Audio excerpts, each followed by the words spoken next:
In this video, we're diving into an interesting discussion about the refrigerant cycle in industrial chillers.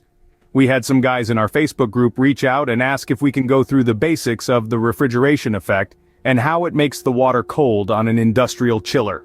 Hopefully you guys will enjoy. Have you ever wondered how chillers in large manufacturing plants, data centers, or even your local hospital produce cold water? The answer lies in a bit of physics and thermodynamics people often overlook: the refrigerant cycle. Think of an industrial chiller as the unsung hero of the industrial world. It operates quietly in the background, working 24 hours a day to maintain the optimal chilled water temperature for various applications. Let's take a journey and revisit the basics of refrigeration through an analogy using the most abundant refrigerant on Earth: water. Imagine being in a kitchen, heating up water on a stove. As the water begins to boil, it transforms into steam, a process comparable to the behavior of refrigerant in the evaporator of an industrial chiller. Just like in the chiller, the heat source underneath the pot, in this case the burner, generates heat which the water absorbs. The absorption of this heat brings about a temperature rise in the water, instigating the boiling process. But what occurs when we place a lid over our boiling pot? The steam gets confined inside the pot, causing pressure to rise. This phenomenon mirrors what happens in a chiller compressor. With the lid securely in place, the compression of the water raises its boiling point, requiring more heat to induce boiling. This is the rationale behind why water doesn't boil inside a pressure cooker. Much like a lidded pot, the compressor in a chiller increases not only the refrigerant's pressure, but also its temperature. As the steam collides with the lid of your pot or any other cold surface, it cools down and turns back into a liquid state. This condensation is why you often see water trickling down the lid.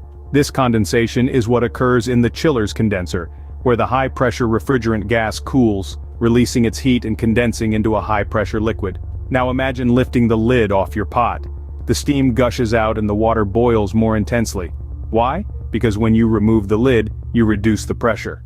This symbolizes the expansion valve in a chiller, which controls the refrigerant's flow into the evaporator, resulting in a decrease in pressure and temperature.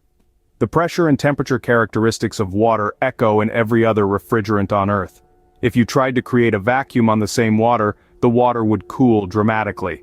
If your vacuum was fast enough, you could reach temperatures as low as 40 degrees. This is the principle behind why an absorber can use water as the primary refrigerant. This entire process repeats multiple times, forming the refrigerant cycle. This is the physics behind ensuring that the industrial chiller can maintain a consistent leaving water temperature for various applications.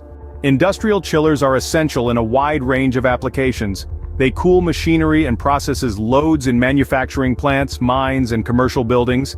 They maintain optimal temperatures in data centers, and even keep medical facilities cool to keep the world running smoothly.